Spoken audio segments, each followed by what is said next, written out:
What's going on, everyone? It's your boy at the show, Corey Ryan Forster here at WellRED you know, WellRED comedy.com is where you can get our merch, sign up for our newsletter. Here's what I want you to do. Go to rushtix.com to get tickets for our online comedy show, which is going to be December 12th at 9 Eastern, 6 p.m. Pacific. Going to be a shit ton of fun. Speaking of fun, holy shit, you guys. This week on the podcast, we have Shovels and Rope. We are all, such huge fans. So when Cary and Michael messaged me saying they wanted to come on, was blown away. So we're super excited to have this interview. But before the interview, me and the boys are going to fuck around for a little bit. This podcast, as always, brought to you by SmokyBoysGrilling.com. Go to SmokyBoysGrilling.com and get all the rubs for all your meats. Also, CarVodka.com. Do you want to drink like your boy the show?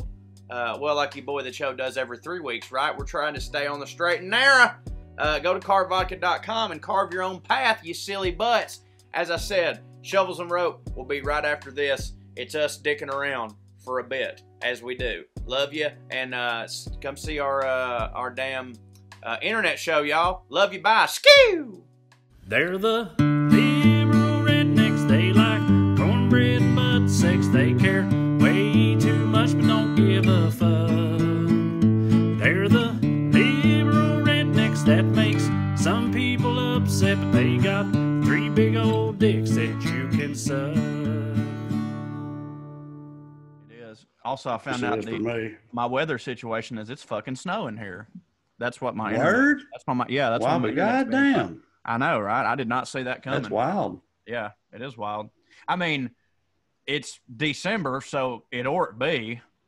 Yeah, but it don't. Y'all are further south than where I grew up, and even when I was a kid, it almost never snowed before January or February. Yeah, every now and then it would, but it was rare. Well, and we I feel get like even further south where you're at, it seems like it would be even more rare. We would always get in December, we would usually get one that was just good enough to justify them canceling school, which is honestly one snowflake, and they were like, fuck. I was about to say, dude, I'm not exaggerating or kidding, and we're going, right? Yeah. A couple times when I was a kid, Salina canceled school because it was just so cold. No, yeah, we have too. Because they were well, what if it snows? Because, all those southern schools, they have snow day allotments. And it's if it seems like maybe that wasn't going to happen. Because first of all, if it's pretty much any snow, like you said, it's over. Flurries, and they're going to cancel school. Well, it doesn't matter whether it sticks or not. And then some years, I can remember at least a couple of times, they literally canceled school because of just real cold air. This air don't hit. Y'all stay home. Mama was a teacher. One thing that I hadn't thought of, she told me this one time. Of course, when I was a kid, it hit no matter what. But, there's the back roads, different elevations. Basically, it's probably it would have been fine. But these school buses got to go down some roads. And if one school bus wrecks and somebody gets hurt, that could be a problem. No. It makes sense. In fact, it pisses me off when Northerners are they call us pussies for it. And it's we don't have – it don't make sense for us to buy these big-ass salt trucks to have the infrastructure. It makes it makes way more sense for us just not to go to goddamn school. And on top of that, if y'all didn't go to school every time it was some shit, what? It has nothing to do with what you're saying. You reminded me of something that I hadn't thought of in years that's funny, but go ahead. I'll tell you. You were doing the kind of look how dumb he is grin. No, I was it'll make sense in a minute if just finish. Finish your rant. Point was if they fucking didn't go to school every time, they have to, otherwise they just never go to fucking school. So we just got the infrastructure for it. That's what I'm saying. They got all that stuff. Yeah. Well, there's no reason for us to do that. Right. It doesn't make sense economically to spend, municipal dollars on the infrastructure to fuck with snow when we just gonna sit there rarely. So just cancel school. So what I remembered was, and it sucks because I know there's you could never find this anywhere because this was 2002. I was in high school, and it was a local news segment, but I always remembered it because I found it funny. We had an actual amount of snow in Tennessee for the past couple of days or whatever, right? Especially for us, it was a goddamn blizzard basically. and it was all they were talking about on the news.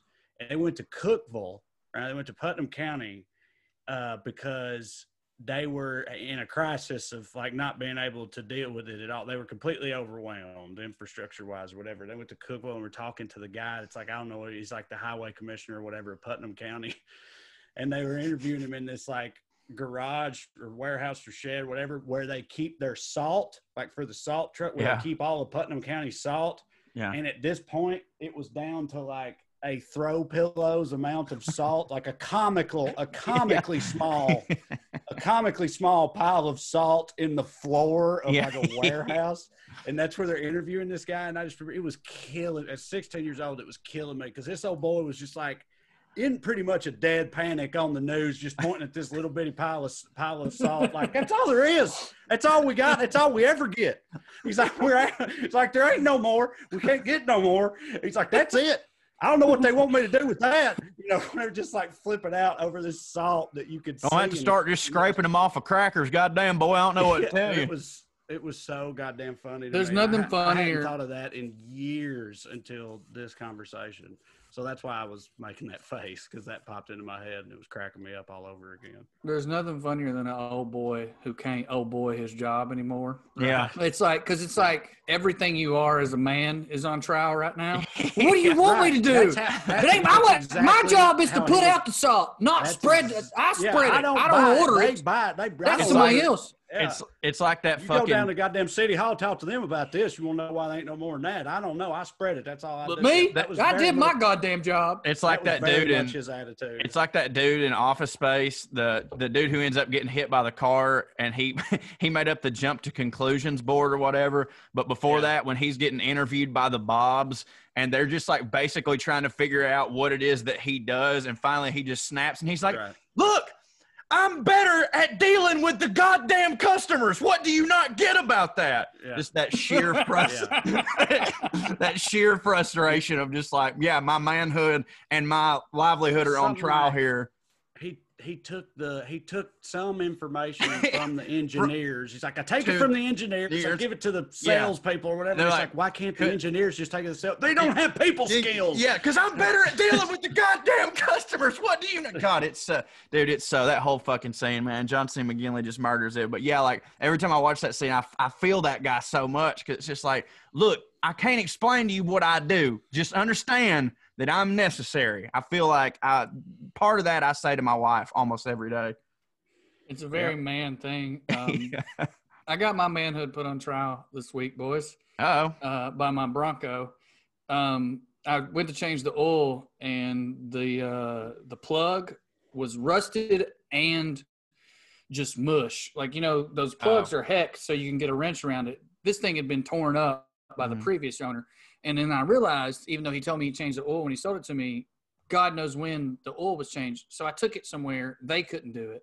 So I called my dad and asked for advice. And it was so good. Like, I'm already feeling like I can't get this fucking thing off. I bought new tools. I'm doing all this. I called my dad to ask if I can drill a hole in the oil pan and just make a new plug. And it was so funny because without any hint of like, what the hell's wrong with you, boy? Like, we moved beyond that finally, my dad and I. Like, I don't live there. He finally, I'm not saying he respects me, but maybe he respects that I don't give a fuck about man shit or something. Yeah, I think there's something to that. With no hint of that, with no hint of like, what's wrong with you, boy, he starts talking about all the times he's done manly shit with vice grips. It's almost like disbelief. Again, he's not mad at me. He's like, I mean, I know you can't get it done. I'm hearing you. I believe you. But, like, you ought be able to. I mean, I changed a whole damn tire with a set of vice grips one time. Didn't even have a lug nut. It was 1993. A storm was coming. Held it up with his arm. Literally at the storm. His accent got thicker. It was like a Jeff Foxworthy meets Tim Allen bit. I used your mom's ass as a jack. It was easy. Yeah, I know that type. I know that level of man that your dad is, and like my father-in-law is that, and I can't talk to him anymore. Too. I can't talk to him anymore about stuff like if we got something. Mine is like, and y'all may be jealous of this, but I feel like this almost makes this particular dynamic worse. Mine my father-in-law I'm talking about, because he's also very much that he's a fucking man's man, and Katie reminds me of it constantly. And me too. And me too. You know how many times I said how many books that motherfucker wrote? How many books that motherfucker wrote? But he don't, and I don't know how your father-in-law is, Corey, but like that thing that Drew told about his dad, that's funny. My father-in-law is not like that. He just like is that. He don't ever say it. Like, I don't know what I'm trying to say. He don't rub it in my face. Right. Dad wouldn't rub it in my face. It almost makes it worse. Yes. It's just like that. It just so very much is who he is. It's like, and everybody knows it. It's like he don't say it because he ain't got to say it. Like everybody knows. Well, that's my dad. Like, I need y'all to understand, Dad don't rub this in my face. He was trying to express to me how bad this bolt must be, without kind of realizing until he got going and I started laughing that the subtext was I was an idiot. Like, he wasn't saying you idiot. Yeah. He was like, man, you really, like, he felt bad for my situation. He was like, damn, man, like, you know, vice grips usually work, you know? And I was like, yeah, the subtext here is I'm an idiot, but I want y'all and the audience to know I got the motherfucker off and immediately sent my dad a picture. I just sent y'all the pictures I sent my dad. Yeah, I think it's worse, our situation, for like, because Danny's like that too, but I think it's because he maybe starts to tell me some stuff like that, and then in his mind he just goes, this little pussy ain't gonna know half these words I say. What does it matter? Exactly. Like, what is it? I could sit here all day and tell him all this shit, but he don't know. He has no fucking idea. He doesn't even waste his time pretending that worse. I know about this stuff. You know what I mean? Like, if something comes up while we're at my in-laws, he doesn't respect you. Or car trouble, he doesn't. or whatever. No, he doesn't. Like, it's like Corey said, it's like he don't even waste any time pretending like he thinks that I might know anything or be useful at all. Like, Katie will try to get, I've been there before when it's been some shit going on. She'll try to get me to help him, and I'm like, dude, he won't let me help him. Like, and he don't, you know. Not but again, right. he's not at all a dick about it. It's just like it is what it is. Yeah, we speak different languages. I know what time it is, you know. That is worse, because Dad wasn't being a dick, but he does respect me enough to engage with me as if it's our problem. You know what I mean? Like, he instead of saying you can't do it, he was like, son, I don't know. You know, it just sounds like wild to me. So yeah, I think it is worse. Yeah, it doesn't blow my father-in-law's mind how much I don't hit.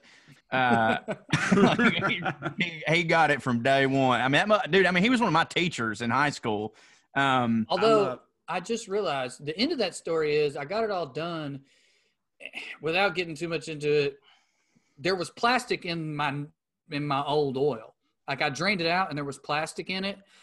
And I sent that picture to Dad and I called him. I was like, what the fuck is this? You know, long story short, the brand new plastic container I bought to put the oil in when you drain it, it's a common thing. I checked on the internet and everybody was like, yeah, these things have plastic down in them. So when you dump your oil out, you see plastic. You're like, that came out of my motor. But no, it came out of the black plastic container you put it in, you moron. That you just put it in a black plastic container. Yeah, I sent my dad that, like, hey, don't worry about that anymore. Look, I'm an idiot. He just didn't reply. So maybe he remembered that he didn't respect me as a man. Yeah, I think Danny 100% as a human being, like, respect, like, because he's constant. I don't know. It's wild because, like, I love Danny so much because sometimes when we'll be out to eat or, like, you know, something, I can see on his face when he's trying to ask me stuff about my career that, like, I know he wrote down these 3 questions before he left the house. Like, okay, I'm on,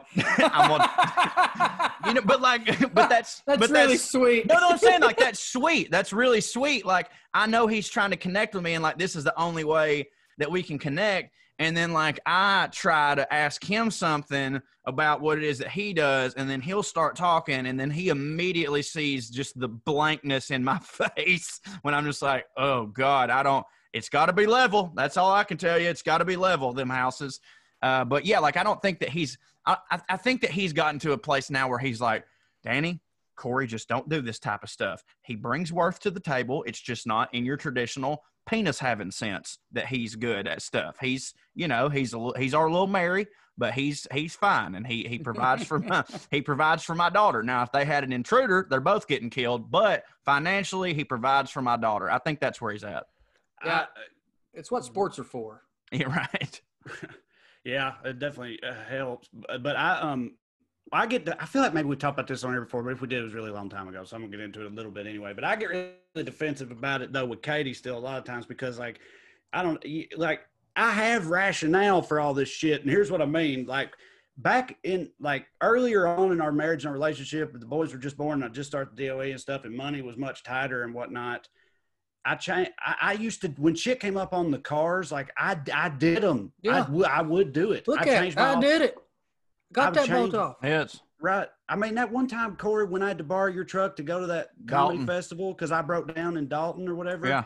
I changed the alternator in my truck the next day in the parking lot of the fucking AutoZone or whatever, and then drove it back home, and it was fine after that because that was like the second or third time I'd done an alternator. I've done brakes. I changed the fucking fuel pump on Kay's old Jeep Grand Cherokee, which required removing the entire fuel tank. It wasn't a small fucking job. So I fired up I'm getting. She was present for all these things. And all I do is it's just like following a recipe or whatever to me. It's like you can look it up. They have books, they have YouTube, like you can look up how to do this stuff and you just follow the instructions and you can do it. So like I didn't know how to do a single one of those things before I did it. And every time I did it just fine. So I have the capacity to do that type of shit, but I've never done any housework or house maintenance you know what I mean? Something fucks up in the house. I've never fixed any of that. You know why? Because you rent. We've only ever rented, and that's part of how that works. Like, I don't understand. But Katie, she doesn't see it that way. She's like, oh, we can fix it. We don't have to bother the landlord. I'm like, fuck them. That. That's part of their job. Like, and that's my whole right. So I refuse on principle, boys, when it's something in the house. Dude, I'm like, I'm not doing that, Katie. No, I'm not. I refuse on principle to do that. It's not because I can't. I just won't. Yes. No, I'm with you, dog. We got some more money. It was the same way with the car. Like if the Jeep fucks up, it's like, no, I probably could fix this, but I don't want it. I'll take it to a professional and they'll do a better job quicker and I'll get it back. I do think that generation looks down on that attitude. You know what I mean? Not the landlord one, but that one. There's like, and maybe because they grew up poor, or I think they just grew up doing it. They just grew up had to do it. Yeah, I mean, when I was the thing is, I did too. That's what I'm saying. I used to I would do it. I did it myself. I used to do it with my grandpa before he died. And then I started doing it my damn self, and I used to do all that, but once I got to a point where like it didn't make me sick at the stomach to think about paying a mechanic $250, $300 or whatever. Once I got to that point, I was like, fuck it, let him. That's his job. That's what he exists for. Trae, like I bet your father-in-law knows all that on some level because when he talks, your eyes don't glaze over. And Katie is the whole reason you think that he don't like have that. I bet he's just like, probably. Yeah, that's why he don't talk to you about it. He's just like, oh, yeah, Trae knows. I mean, dude, Amber's dad, first off, he lives 5 doors down from us pretty much. He's always driving around. And for the record, that man legitimately loves fixing shit more than anything. Like, I'm not saying that to justify how much we call, which one we literally only call him if something fucks up. But like, dude, when we go on vacation and shit, like no doubt, when we used to go on vacation, we'd be at somebody else's goddamn condo and he'd just start fixing their shit. like for real. He'd just start fixing their goddamn, that ain't it. And he'd fucking work on it. But when we have something big that fucks up, like why would I try my unprofessional ass at it when I know he'll come goddamn do it? And furthermore, if he wanted to write his girlfriend a goddamn love poem, he'd probably holler at me, to help him out with that. Like I'm good at words. I know a queer. Yeah. I mean, dude, for real, that's it. Like, it's not like I'm not capable. It's not like I'm not capable of start a program. I know a queer. That's our Patreon. Yeah, matching Papa. That's fucking funny. Yeah. But man, dude, it's not like I can't do anything. It's not like I can't do anything. When me and Amber lived together, like the whole year and a half, 2 years we lived together, I fucking painted houses and worked on a goddamn sandblaster and was like on a cherry picker every day of my life. And then when we fucking got together finally, I was working construction. I mean, I was all labor, but like I still had to cut shit and measure it. So it's not like I can't tell do by anything. The rhythm. I can tell by the rhythm of this speech that you've done it a lot to Amber. Said this? You said, I worked on a cherry picker and I used to sandblast. Like, Yeah, I I've can already tell got that the this is a monologue. Yeah, I've got the word economy down fucking pat. All that shit I said earlier, I have also said to Katie countless times. You It know, don't that has matter. No effect. You just Yeah. I don't know if Andy. I think Andy knows for sure I'm not as manly as her dad, and that's true. I mean, the motherfucker lost a lung in a war. right. You know what I mean? I don't know how she feels otherwise. I don't know. Andy, you think I'm a man? She shook her head like this. Amber, But honestly, it looks sexual. do you think I'm a man? She ain't. She didn't answer. No, she said, huh, and then I asked it, and she didn't say shit. No comment. She just Katie's played in a the different fifth. building, or Hey. I would play along. Hey, speaking of manly things, Uh-oh. do I have the correct copy for this week? Yes, you do. It's All right, very dude. manly. Let's talk about meat. Woo! Did you know, well-read listeners, that the best stuff when it comes to meat is not available at the grocery store? Mhm. But if you order your meat online, you should know that some of those boxes import their meat from overseas. Boo. Well, we got some meat from United Harvest, a new delivery company founded by ranchers, and it is not from overseas. It is the best cuts of American beef, Wagyu, and lamb. I know exactly what I'm getting and where it's from. And, guys, you can taste the difference. And I know you can hear in my voice that I'm reading copy right now, but, y'all, they sent us fucking meat boxes, and it's truly unbelievable.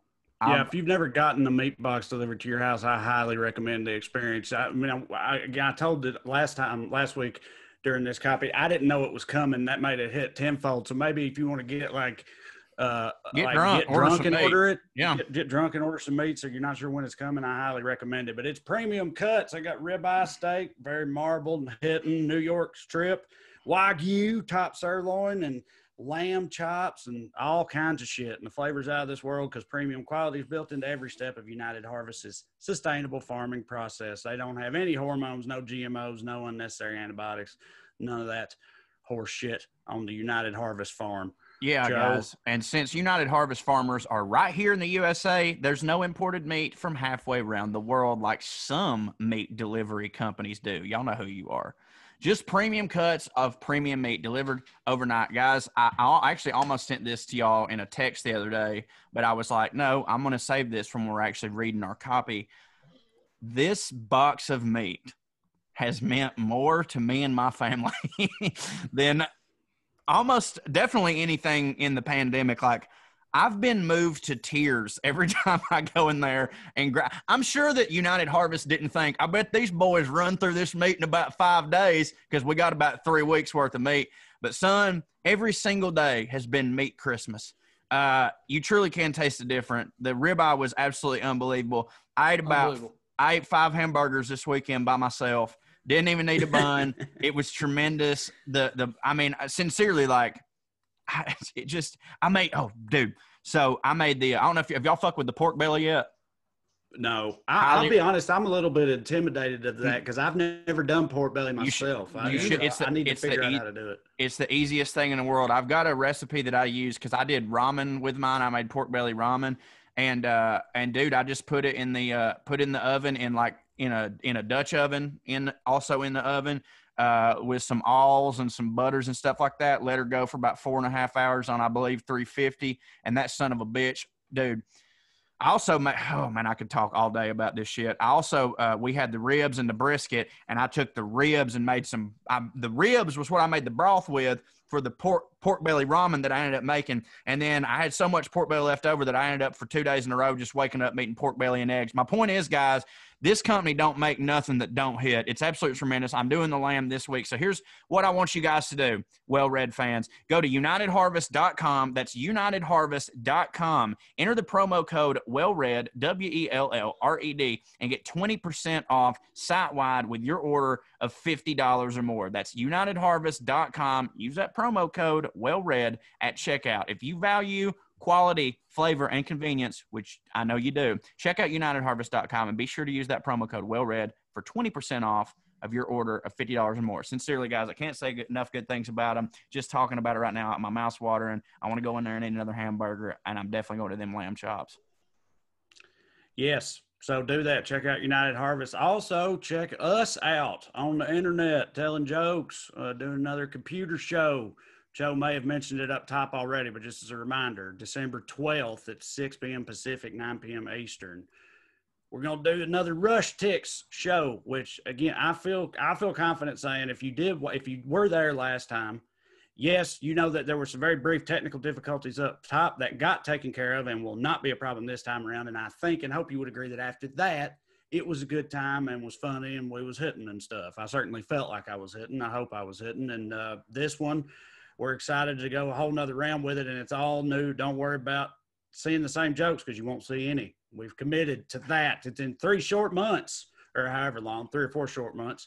We're going to do it again, and it's going to be all brand new material, all relevant and you know, just it'll hit. It will hit. RushText.com and check us out December 12th.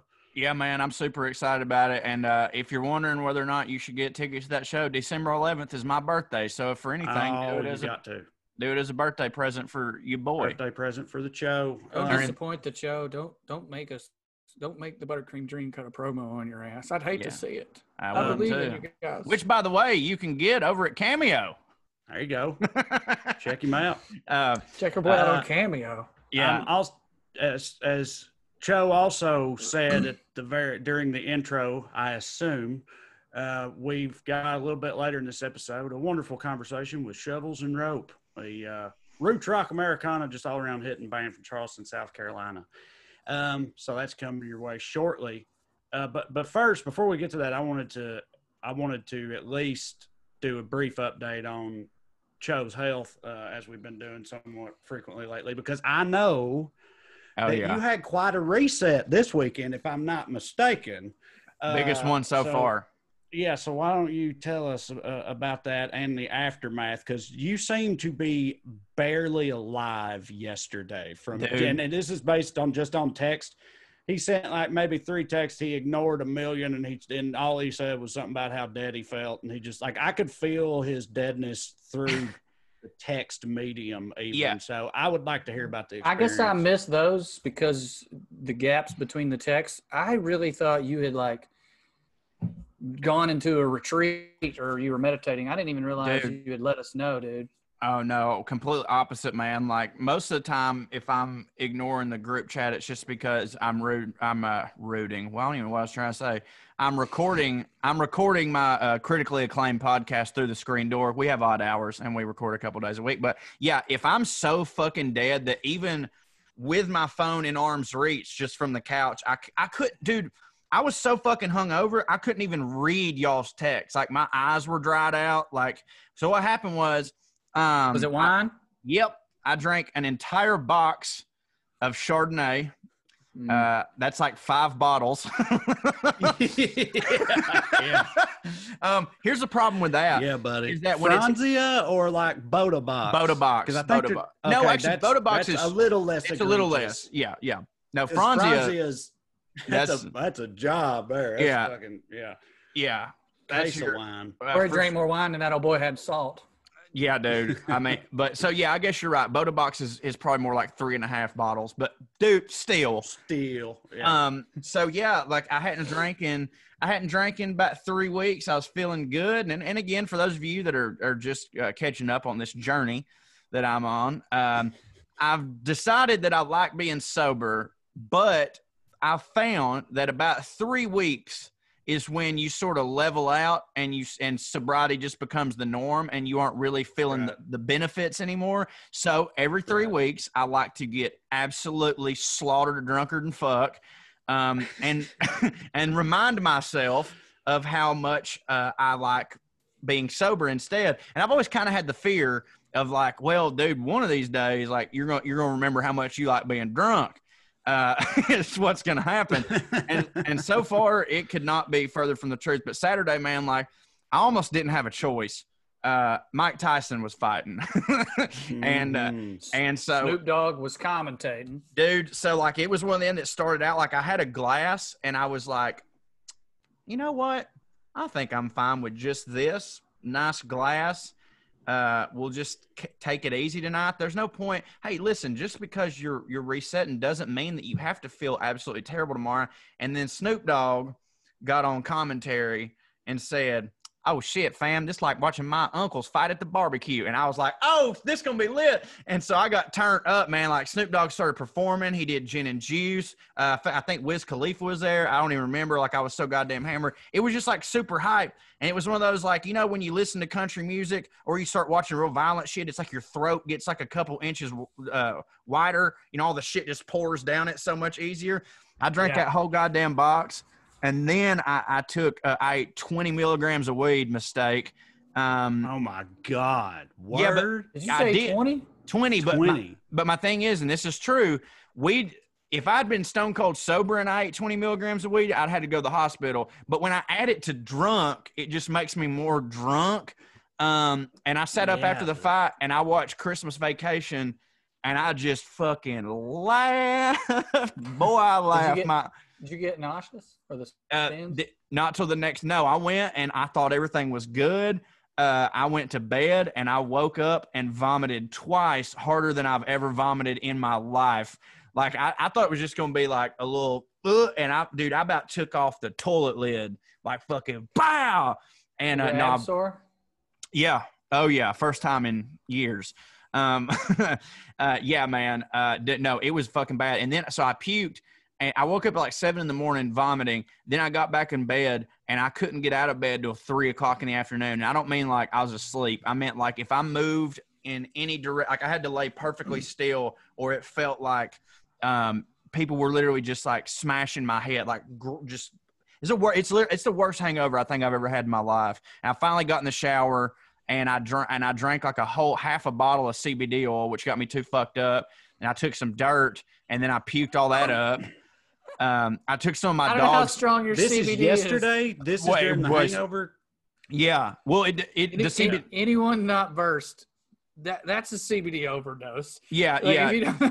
Well, and the dirt too, and because I didn't eat, it was one of them hangovers. You know, like I always say, I get two types of hangovers. Like one is like bottomless pit, can't eat enough. This one was I couldn't stomach anything, so I took the CBD and a bunch of dirt.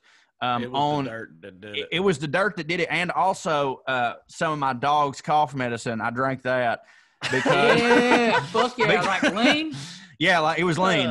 It was lean because I couldn't fucking find. I finally did find our Advil, but I literally couldn't find it, and I was like, "Dear God!" And I looked, and I was like, "Fuck, man!" And I was like, for Advil, and I was like, "Fuck it, why not promethazine?" Yeah, no doubt. So like I just took my dog's cough syrup that has hydrocodone in it, and all for naught because I ended up fairly immediately vomiting all that up. And then I laid on the couch in sorrow for a couple hours until I called Amber, and she was gone. And I was like, "Where are you at? I need you to bring me some motherfucking food like right now." And she's like, "I won't be home for another 2 hours." And I was like, okay, so I had Fazoli's delivered to my house, the classic sampler. I ate half of that, puked, and then I ate the rest later. But at that point, I'd puked enough to where I was kind of back to even, and I drank a lot of water, so it ended up being fine. And I'm actually okay today. Normally, that type of hangover would definitely creep into the next day, but I think I puked it all up and I stayed hydrated. Also, I drank like a whole pot of coffee this morning, so it's not been good, and I can't wait to be sober for 3 more weeks. Was it the Abyss? You covered it at the end. I was going to ask because for me, a hangover on that level, which like frankly, I can remember the last time I've had a hangover to that degree because that's intense.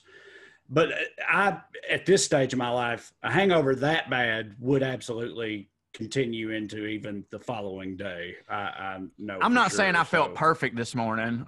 You know, like it was. Go ahead. Was it the Abyss today or yesterday? Yesterday. Oh, yesterday I was very depressed.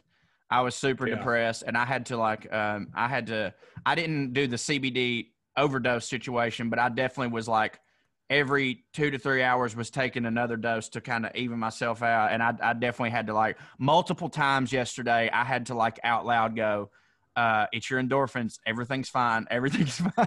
like outlet, like, dude, tomorrow's, you're going to be fine. Like, you know what this is. Like, what is the common denominator in the fact that you haven't really been depressed you've been really happy for 3 weeks. And then this happened. Like, you know, this is what this is. There was a lot of anxiety because, I've got a lot of Mondays. Like, Monday's a really busy day for me. We do this podcast. I've got my other podcast and I also do some pre-recorded skits for that.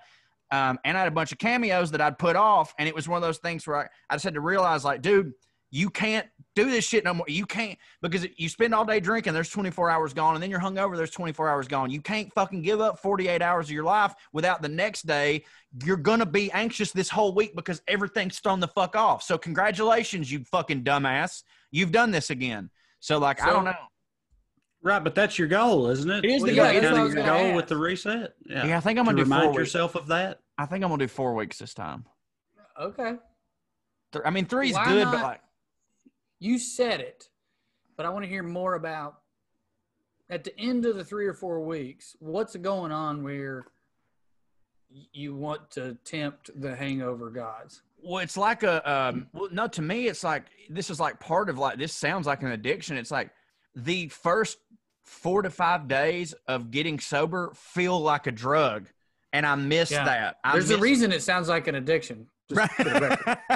But I feel like, though, if I can literally discipline myself to go 3 weeks, that's at least like good. Like, I'm at least, you know. For sure. But you're saying you're starting to get addicted to the swing now? I'm addicted to the swing, like, because I didn't even really, I don't think that the whole time I was drinking the wine, I was like, I don't think I'm having any more fun than I would be if I was sober or just a little high watching the fight. Because, like, dude, the past 3 weeks I've had there's not been one night that I was like, that I had to be like, okay, no, you still can't drink. Like, at no part in the 3 weeks, and I think this is important for me, at no part in the 3 weeks was I sitting there looking forward to drunk day.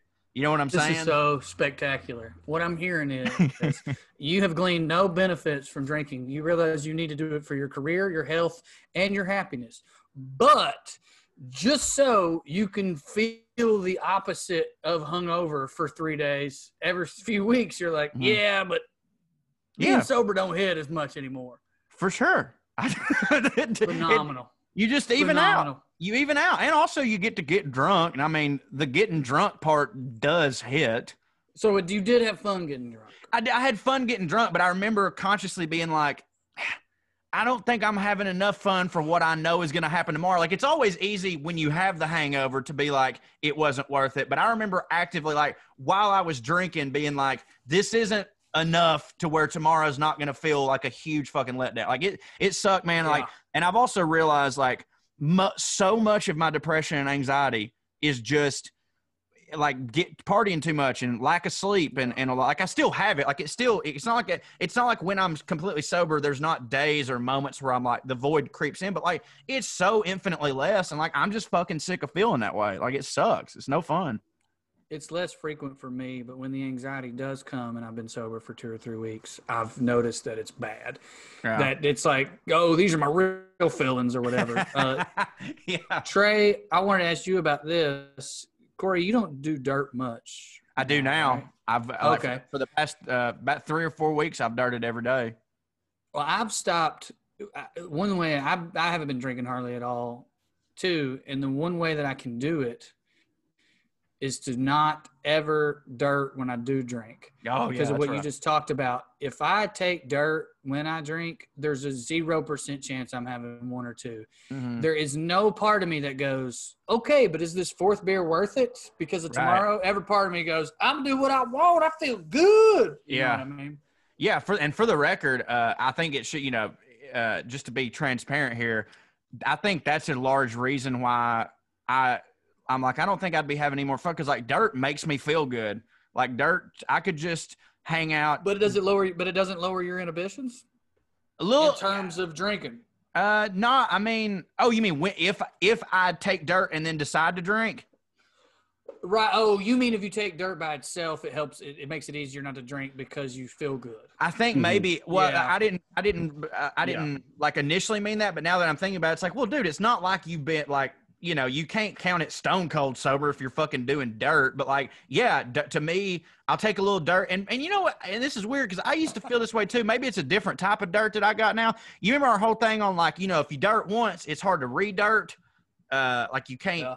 Well, to me, I found out I like kind of low dose dirt all throughout the day and then take the bigger one at night. And like, I pretty much all day, I feel like the feeling, I will equate it to like a 2.5 coffee buzz all day. You know what I mean? But like but without the jitters, like it feels like a cleaner type of energy, which I'm fucking so about. Like I pretty much only have my morning coffee now. And that's almost primarily to shit. And then the rest of the day, it's just like every 2 to 3 hours, I take 3 to 4 dirt capsules and I'm fucking solid focused. Like, dude, used to, in order for me to do, like if I ever had like work that I had to do that I didn't really want to do, like editing a bunch of stuff or whatever, I almost convinced myself like, well, you have to take a fucking Adderall. Otherwise you ain't going to do it. And now, like, that's with dirt, that's just not the case. I'm fucking laser focused on everything. I feel better. And then I will say this: the one thing that's really not healthy about my current situation is that I go to bed earlier because I like to get up early in the morning, but the dirt kind of keeps me up. So I am having to fucking like hammer some sleeping pills every night, which I know ain't good. There it is.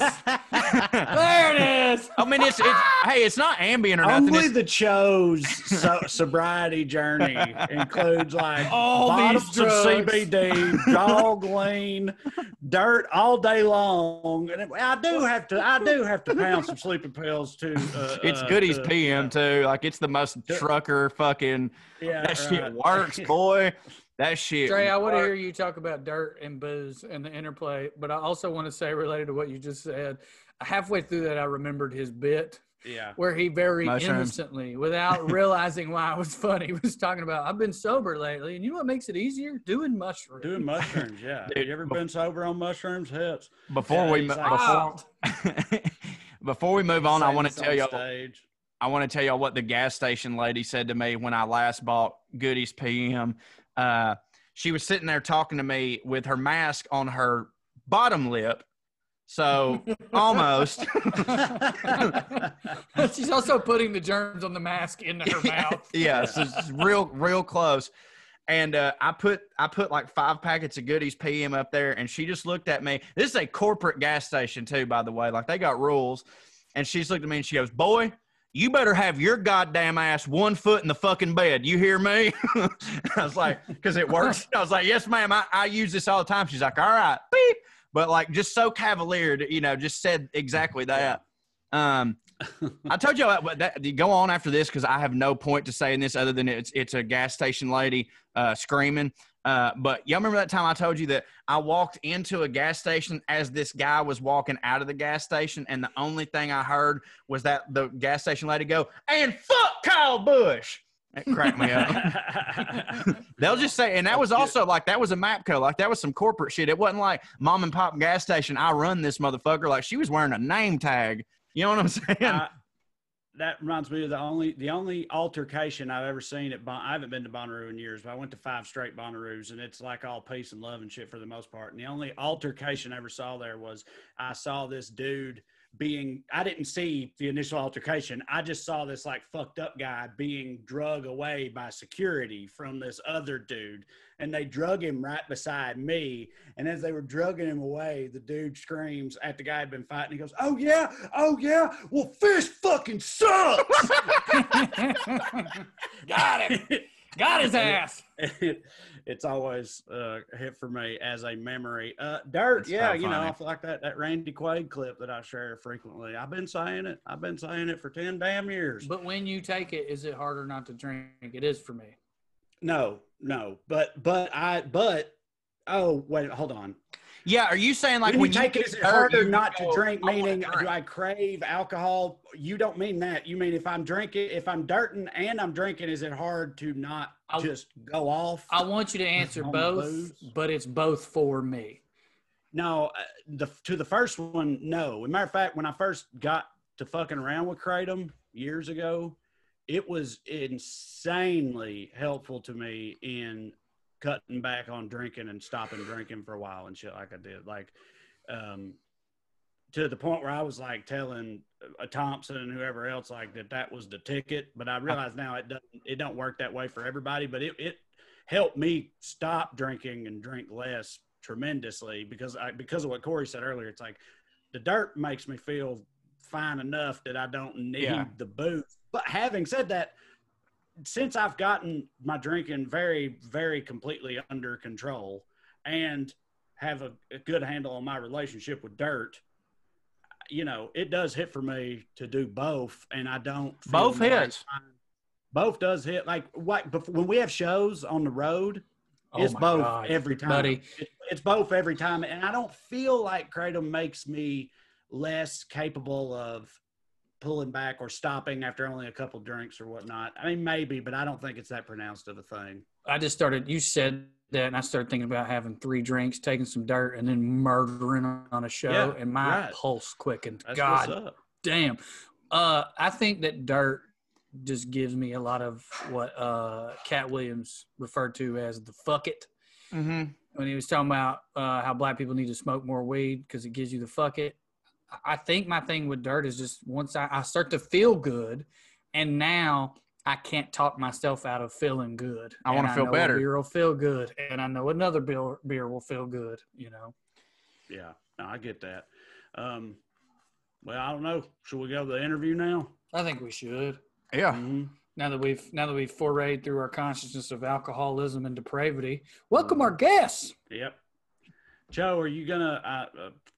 Apologize for doing this on the mic here, but are you gonna have a thing up top about them, or you want to do a thing now? How you want to do it? Let's do both. Okay. So, well, as we mentioned earlier, our guest today is Shovels and Rope. Shovels and Rope are an American folk duo from Charleston, South Carolina, composed of husband and wife Michael Trent and Cary Hearst. They're a hell of a good time. We have a good time with them. They've got some fun stuff coming up they talk about at the end, and it was a good conversation. Yeah, they're a great band. When the world starts back up, check them out live because it's incredible, but their albums are great too. Yeah, and we are incredibly, sincerely honored to have them because we do not hit, and they very much hit. Mm-hmm. So I don't know why they decided to bring themselves down to this level. Maybe I think they think people listen to us or something. Maybe they're horribly misguided, but it was tremendous for me, and I'm not going to tell them otherwise. Hey, fuck, I'm wearing me a goddamn Shovels and Rope hat right now, boy. You are, son. Goddamn. I wanted to tell Cary Ann that if you go on you can play as the Buttercream Dream on WWE 2K or whatever the fuck one it is, and Buttercream Dream is wearing the Shovels and Rope hat that the person has created in there, which is pretty fucking rad. So, anyways, here's the interview.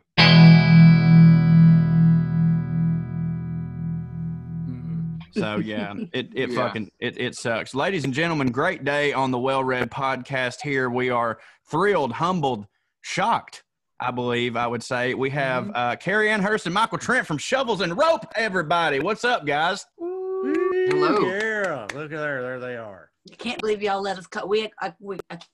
I sneak onto Twitter sometimes, basically just to see what y'all are doing and then I asked if we could come on the podcast, and I thought I was being presumptuous, but you guys were suspiciously welcoming. Yeah, I don't know if you know, but usually it's just us 3 idiots. So this is a nice welcome. So where are you guys at right now? You're at your studio in Charleston? In Charleston, yeah. We're our studio is behind our house, so that's great. We're back here in our backyard. I'm pretty sure the first time I ever saw y'all was in Charleston, and that was special because I don't think y'all are from there, but y'all like came of age there as a band. Is that right? And met there, right? Yeah. Here's what I know. It's Cary Ann. You were born in Mississippi, raised in Nashville, and went to college in Charleston, which is the Southern hat trick. Mm-hmm. Ask me if I'm country. Come at me. So did y'all meet in Charleston when you were going to school there? Well, I was actually after school, pretty much graduated, was playing in bars, and I had a cool bar band going. And this is a very small town, and Michael's band moved to town. Circumstances of touring kind of made it a good place for them to live and work. And all the girls took notice of the new boys in town. And we all of our bands made friends with each other, and we ended up falling for each other, and then we got married and started a band. Yeah. Well, the tale is old as time, but y'all, how are y'all doing? You know, with everything so far? Because we've talked about this on the podcast a lot. And we will have guests every now and then, and they tend to be musicians, which is awesome as far as we're concerned. But you know, any kind of live performers, because it's true for comedians too, but especially for musicians, have been particularly hard by the pandemic, because what we do is like largely illegal now in a lot of places or in most forms. And it's been that way for a long time at this point, and may still be that way for quite a bit longer. So I'm just wondering how y'all are dealing with all that. We haven't been, I don't know, we haven't done anything, you know. We've been trying to work a little bit in the studio. We actually did make a couple of records, and I'm working on music with some other folks, doing some production work, but mostly we are just like hardcore parenting. Yeah. Hardcore. What's the situation there? What's the parent situation? We have, well, we are parents, and we have a little dude that's almost 2, and a girl that just turned 5. And it's, I don't even know. Well, yeah. I feel numb. I don't know what to. Yeah. No, I have 2. I'm also a parent. I have 2 boys that are 8 and 9. Well, they're just about to be 8 and 9 in a couple of weeks. The second one will turn 8. So they're only 13 months apart. So nearly Irish twins, and 2 boys, and they're fucking lunatics, and they've been, you know, in the same house with them for months now. But I mean, I'm glad there's 2 of them though. One of them staring at me through the back door right now. Hey, what you doing? He just turned around and went back inside. Okay. Yeah. Anyway. Just trying to fuck your shit up. We'll see you later. Yeah, right. Yeah. Was you busy? Anyway, but I wonder, like, because, and this actually gets into some other stuff I wanted to ask you guys about. How did you all used to handle that in the before times when because you're in the same band, you tour together and everything, you know, like, how do you handle being a parent with that situation? Because my wife is a civilian. She's not in the comedy industry at all. So when I go out on the road, she's here with them. How did you guys handle that? Well, it's been amazingly easy in the sense that, you know, there's no truancy officer looking for your 8-month-old or your 2-year-old running around. So we basically were at a point when we had babies where we were on a tour bus, and we just filled that tour bus with crew who loved the kids and were down to do it, and everybody's kind of on the same page. We're like, it's kind of great. We're like, not that important of a like financial concern to anybody ever say, please don't have children and screw this up for everybody. Right. But we've basically just dragged them all over everywhere we've ever been until now. And Louie was in preschool, and she'd go to preschool and then we'd go on tour, and she'd come with us. She'd be in and out. And we were going like, how are we going to educate our kids? Like when they turn, you know, go to kindergarten, you have to be accountable to the state to some degree. You're like that, you're making sure, you know, get their learning and everything. And we're, you know, coming to the crux of that. And then the pandemic happened, and we were like, well, everybody's in the same boat we are. We're going to do some virtual learning and some. We got to really spend time with our kids now. We can't just like pass them off on the nanny. Yeah. We have to do it. What is the education of a 5-year? That sounds so much more daunting to me, ignorantly. I don't have kids, than like a 9-year-old. Because with a 9-year-old, in my head at least, I'm like, well, I remember how to add, but I don't even know what you do for a 5-year-old. It's all manners and kindness and learning to spell and read and stuff. And like identifying every pest, every bug that lives in the yard. We become an expert, which is good, you know. We just negotiate hardcore with her. She's all we do is negotiating with terrorists. I get it. Yeah. Dude.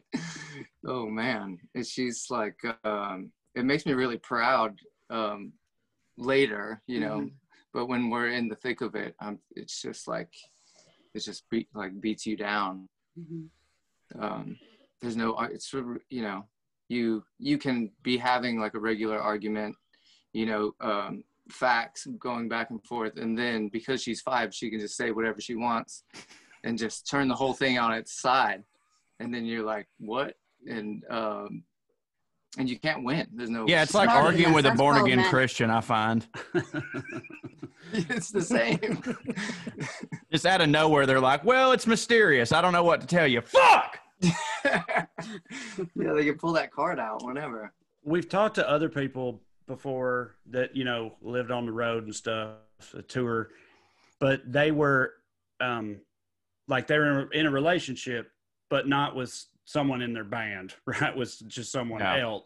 And they were talking, they've said how like at the beginning of the pandemic, oh, it's kind of nice. I'm actually spending time with my wife now for the first time in forever. And then, but you know, as the months went on, it's like, but that I'm kind of over that. Trae's talking about me, by the way. I'm talking about all of us, but also like just Tony Camel was saying a version of that from Wood and Wire when he was on here and we were talking to him. But you guys, obviously, none of that applies to y'all because when you're, you know, you work together. So has it altered your dynamic at all? Just how different everything is, or you're not able to tour? Like, how's it affected you as a couple? This is the most, like, we never get any sleep, and we haven't for years, whether, you know, on tour or at home. We're never ever sleeping, but we've had a lot of time to think about why we're not sleeping and question why we're not sleeping and attempt to address it, but we never actually get any sleep. That's really the only other thing that's different. I mean, because life is basically like we're always not sleeping. We're just not sleeping at home instead of on tour.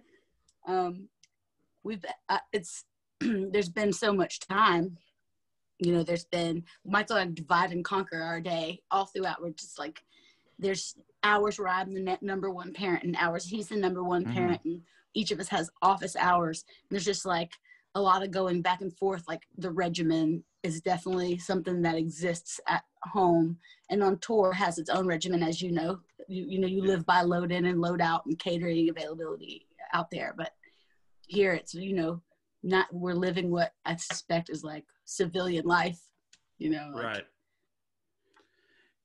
Yeah. 9 to 5 kind of. What about the creative aspect of being in a band as a couple? Like, did that come naturally, organically? How do y'all balance the who does what? Like, do you just kind of, Michael has ideas and you go with that, Cary, or you have yours and he, you know, adds to it, or how do you guys split all that up?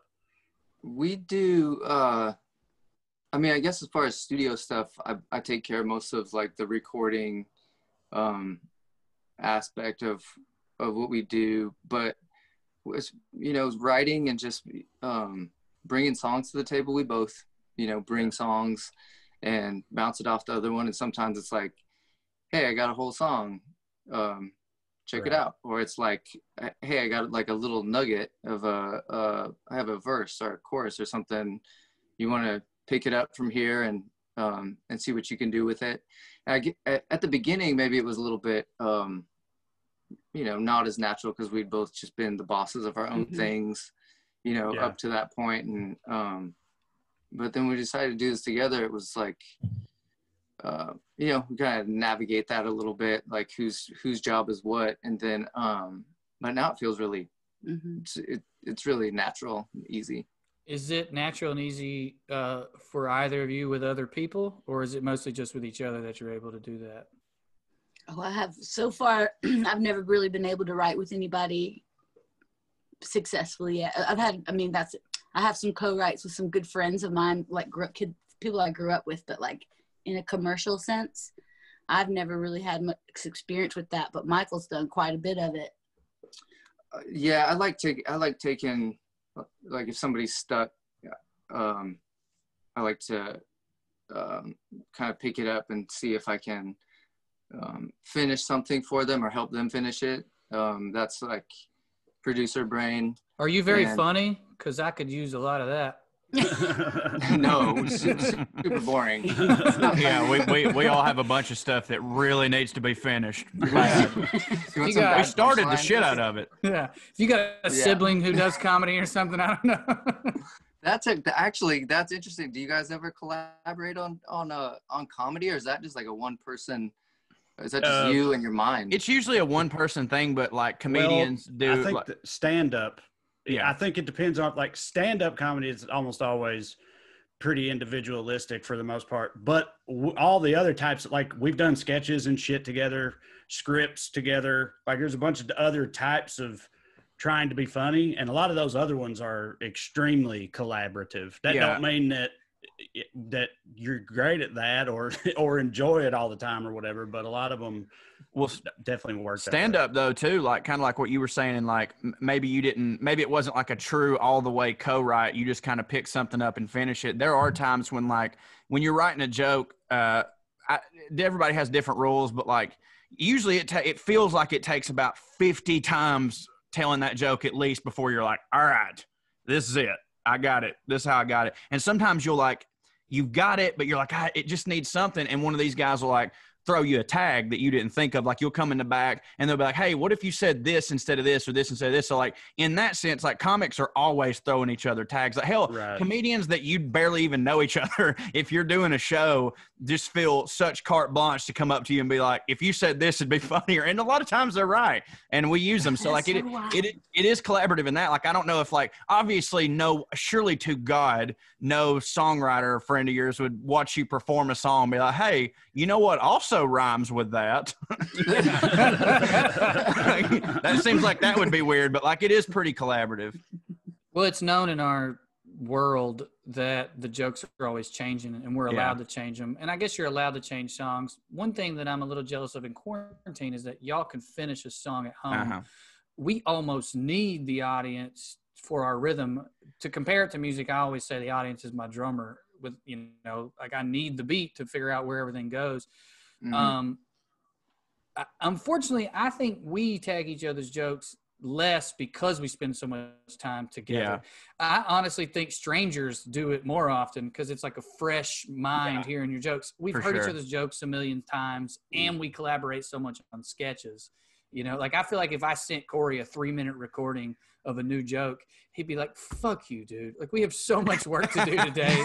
and if I thought of something funny, I just put it on one of my fucking bits. Exactly. We're also very similar. So it's like you guys are like a band. Yeah. It's like being you kind of know each other's, you know. Who hates the other one in the band? Me and Corey fight the most. Yeah, for sure. Right, yeah. Me and Corey fight the most, but Trae's our dad. Or he wants to be. So. Yeah. It's very much that way. Did y'all start really, really early in life with music? Is it one of those things that I don't know, born into a musical family? How early along did it? I was born into a musical family. Yeah. My stepfather's the person that taught me to play stuff, but it was apparent at pretty much the minute I could speak that I was just going to be a show dog, you know, like do something. And then Michael also grew up in a musical family, but kind of a different way. Yeah, my dad was, he's like a bluegrass guy, and I didn't take to that right away, but he did, you know, when I was really little, he taught me some chords on the mandolin and stuff, and he would take me to the festivals and like take me around to the campfires and stuff, and have these jam sessions. And I was just like, this is cool. This is crazy. My dad's letting me stay up late. What's that smell? Right. And it's not the Lord. And then,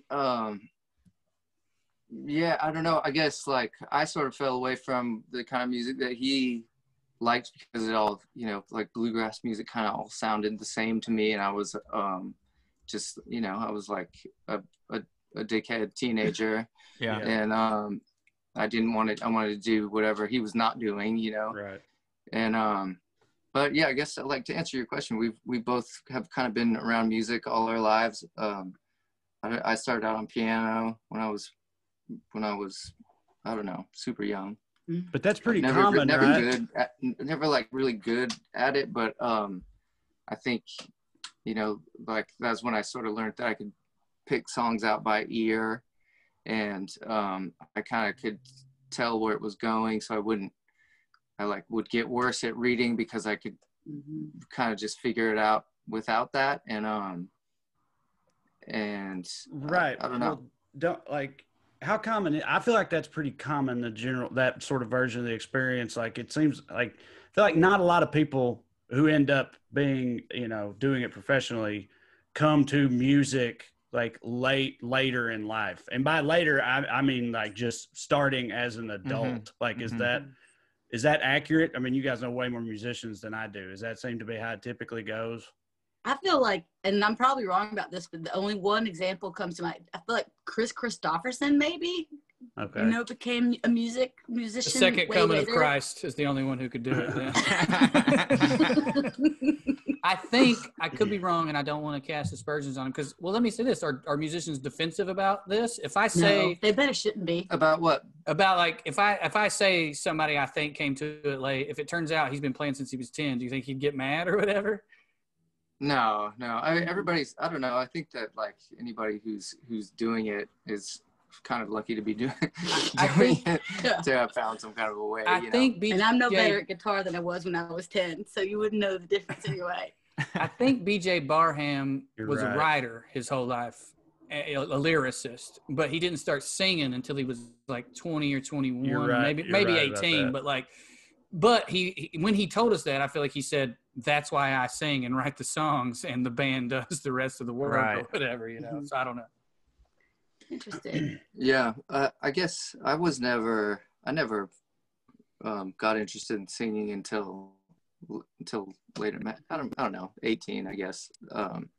But with this thing, it was like we just started. We both sing together all the time, and so it's like I don't even know what my own voice sounds like because we're always singing in harmony. I can't ever remember lyrics unless I'm singing with Michael at this point. That's adorable. It's humiliating. It sounded like a memoir about a love story when he said, "I don't even know what my own voice sounds like." I despise him for taking my confidence. How long? No. Oh no. No, I'm playing. I'm trying to be funny. I'm probably trying really hard to be funny and not being funny. No, you're being funny. I thought it was hilarious when you told him you hated him. Do it again. Me too. Slower this time. How long was it after you guys met that you started collaborating together? Was it like an instant spark or because, I know that his band came to town and you were already doing your own shit? It was pretty, the thing about Charleston, at least at that time, it's like 2003, 4, 5, something like that. It had a really small music scene, and everybody, and it was really welcoming too. Yeah. It wasn't competitive, and everybody was doing cool shit. And it was like, you would there's just all these spin-off projects, and people, you get together with somebody and write a few songs and be a band for one show, and then the band would break up and you would go do something else. And the restaurant would overpay you to do that. They would give you money and filet mignon and like really nice wines from the Côte d'Aron. And this is when we were like bologna and there was no La Croix in the fridge. I bet they were fucking the comedians over super hard to be able to afford that. They just weren't giving them any gigs. Yeah. Sucks to be a comedian. Y'all never get paid. It's true. It's very true. It is cheaper to be a comedian, though. Yeah. Yeah. We don't have to carry nothing.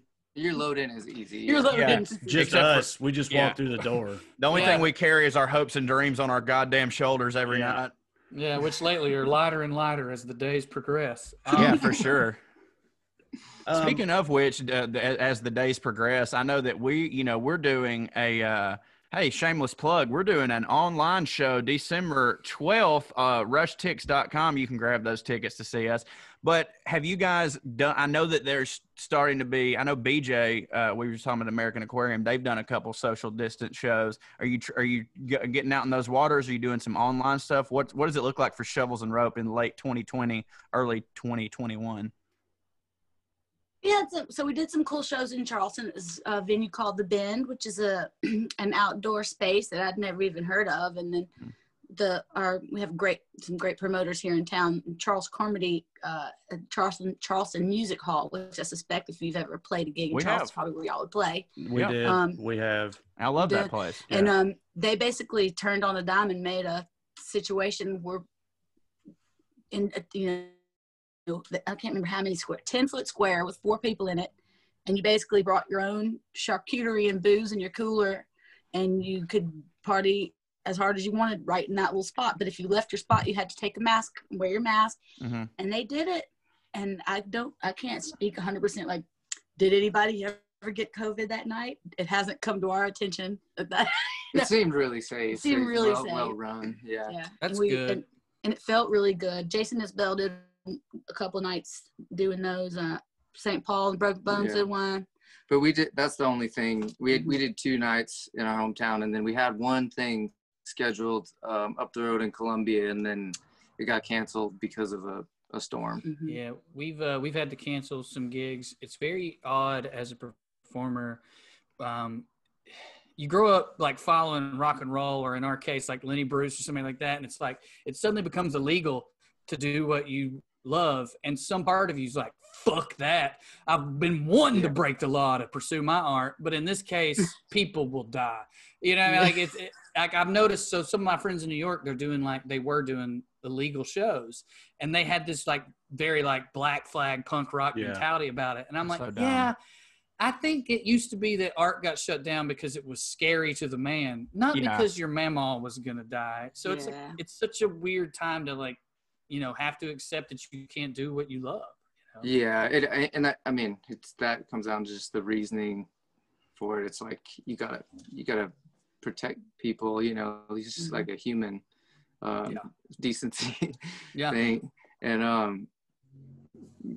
don't know. I mean, like I'm sure it's tough for a lot of bands, especially, you know, it's not like we are, you know, we're a lower or mid-level thing in a lot of the bands that and we've been able to weather this thing, but like I can see how a lot of the bands that are, you know, they really need to be out doing this to pay the rent, to eat, you know, to do all the stuff.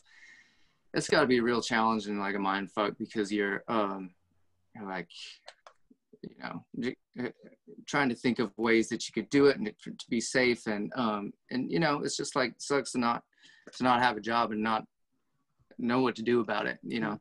It's too bad we don't have, like, not to get on a soapbox about, you know, federal infrastructure to support working people to keep them safe by paying them to stay home, because God forbid the nanny state do anything to help people. Keep going. Hell yeah. But it seemed like people didn't have to worry about losing their entire business, you know. And it's not just, you know, the venues are particularly, you know, hard situation, because there's nothing that can happen in those places otherwise. Right. It's not that those are expressly places for people to get together and be close to each other for your wedding venue, whatever.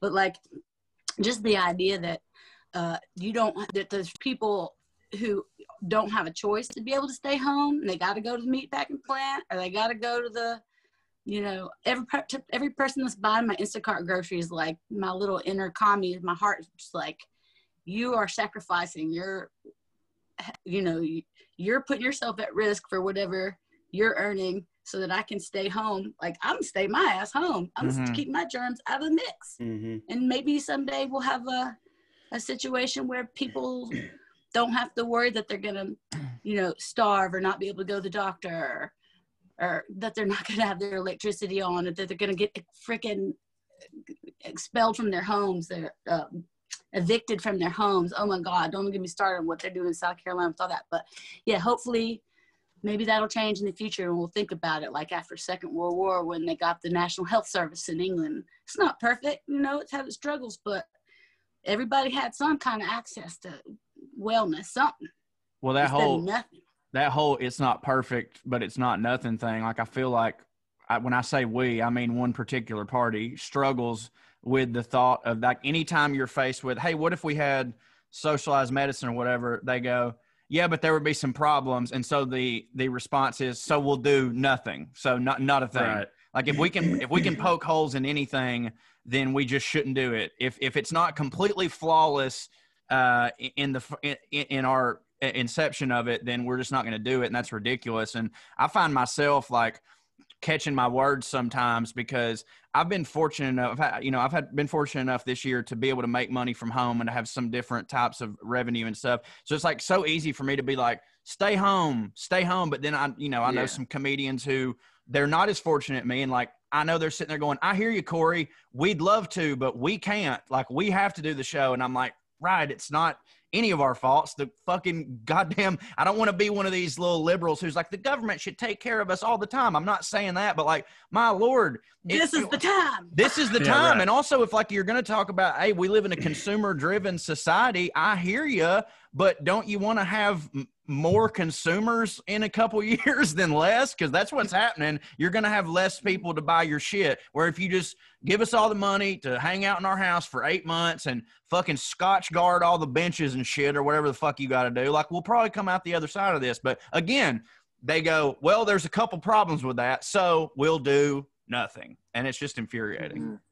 It's so infuriating to watch the market not take a hit. And I'm not saying I would want the market to take a hit because I know that that would hurt some people, but it very much feels like everyone is hurting except people who have a lot of money in stocks. And it's like, how is this fucking happening? And what I do have in common with the person working at the grocery store right now, even though this is where it ends, because like you said, Corey, we're very blessed, but like, I don't have a choice. Like I have to stay home because it's the right goddamn thing to do. Mm-hmm. And they have to go to work because they have to eat. We're all in this very frustrating situation where there's no choice. And then like you said, I read the other day that Texas has an $8 billion rainy day fund. It is fucking flooding right now. And they refuse to tap into it because, well, what's it for then? Because then what's it for? If this ain't it, then you just have $8 billion that you like to look at. Well, I assume it's gathering interest, and they'd hate to see those payments not come in. Not to mention the idea that we'll become a nanny state. There's that's the thing, isn't it? Like the interest. Who's making money on the money that's sitting around? Right. Well, and they continue to. Before we get out of here, guys, we do have some questions from the Twitterverse and the Facebook world, if you guys wouldn't mind asking or answering. From friend of the podcast, Big Booty Judy. Big Booty Judy says, OMG, OMG, OMG, I love them, I love them, I love them. What are y'all's dream tour locations? My favorite concert I saw y'all at was at Wheels of Soul at Wharf on Orange Beach. So dream tour locations that maybe you guys haven't performed at. Or I think maybe, your favorite. Your favorite, yeah. Favorite that you have, or if you have, dream ones that you want to do and haven't. Either or. I think everybody's got I think Red Rocks is like always. Right. Yeah, of course. It's just like, it feels kind of spiritual when you're there. It's like, or Cosmic or something. It's really beautiful venue. It sounds good. Everybody can see. And like I grew up in Denver, so it's like always a dream to get to go play there. I always like to go. I give the same answer all the time. It's not very exciting. I'd like to play in New Orleans at pretty much any place, but I like to tip a Tina's, and it's funny because it's exactly the opposite of Michael's in every way. You can't see, you can't hear. There's no green room. There's a green room. There's a green room. Yeah. There's a green room. It's like, but it's magical, and it's the energy that happens in there, and the musical history, and that there's a statue of Professor Longhair that's in the front. You like touch. I just feel like, well, you wouldn't want to touch it nowadays because of coronavirus, but it's been rubbed, shiny from all the good luck touching. So, Red Rocks for Michael, Tina's for me. My old band played the opening of a Super Target in the parking lot. That was a dream. Man, on that bleak note, I hope to God all those venues on Frenchman and otherwise survive all this, and they don't become fucking urban outfitters or whatever. We need to rob Texas and fucking give it to them goddamn venues. Apparently. What we need to do, fucking $8 billion. $8 billion just sitting there in Texas where everybody with revolvers and horses, they better fucking shut up. They better hush about where they got that money. They gonna get train robbed. Yeah, there's about to be a goddamn. Everybody's already got masks on. Who did it? Oh my God, it's the greatest heist of all time. Show up with his bandana on backwards. Over on Facebook, Shelly DeWitt wants to know, and I want to know this too. How wonderful was it performing with the Indigo Girls? That was awesome. That was in Atlanta, Georgia, at that park. That's like an outdoor venue. And that particular day was funny because that particular day was when the Supreme Court finally officially said gay marriage was cool all over the nation. 2015. And I just remember the girls were laughing back there with their wives, like, "Oh, here you come! Everybody in the press is gonna call us, asking how we feel about gay marriage. Like we're the national spokespeople for being gay married." She's like, "We're not even married. I don't even agree with the institution of marriage." But that was the like fun social thing. And they also had all their little girls. They had their kids on tour, and we just had like a brand new little baby. We were like getting the lay of the land. It's always really supportive when you meet other parents out there. And then it's just in your career to get to play music with people like that, to open up shows like for people that impacted you as a young artist. I feel unfathomably lucky. That's a rad answer. Yeah, that is a rad answer. Trae, were you about to say something? I just cut you off. Yeah, but I don't even remember what it was. There you go. Yeah. So if you got another one, go ahead. No, I was just going to say we're going to wrap it up here. Cary and Michael, where can everybody find you on the social medias and your website? And what do you got coming up that you'd like to plug? I know at least a couple things. We have a record that's going to come out, I believe, January 1st. Something like that. Maybe I'm wrong. We don't know what we're talking about. Where's our manager? I don't know. This pandemic's got everybody fucked up. Listen, we got an album coming out in January. We're going to wait till it's 2021 so it's not associated with this bullshit. Yeah. We have a series of records that we've made called Busted Jukebox. And they're collaborative records. So we like, each song has a different guest on it. And then we work them up in different ways. So this record is the third installment, and it's called Busted Juice Box. And it's a kind of sort of kids record or a record for people with kids. Yeah. There's children's songs on it and not so children's songs on it, like What a Wonderful World is on there, which kind of could be seen as a kid song if you if you look at it through their eyes. Our daughter has a book of It's a Wonderful World, and it's like illustrated and it's really beautiful, and it's just like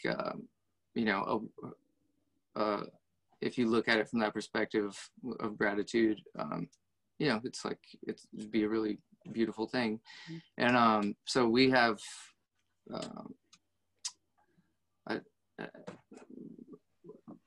You said I had a small stroke. You had a stroke. God damn, y'all sound like us. Box coming out. Busted Juice Box is coming out. Sounds like a we can name drop some. Sounds like a Pixar. Yeah, name drop all you want. Well, we got Sharon Van Etten to do Beach Boys in My Room. Right on. What? That's awesome. John Paul White is on there doing What a Wonderful World. We got the Felice Brothers on there doing a version of You Are My Sunshine.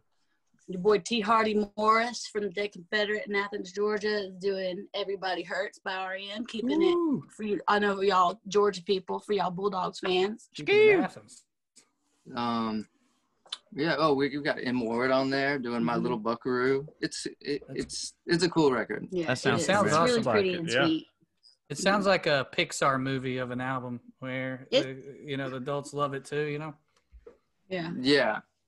Did you guys say where's the best if people want to just like buy all your out shit?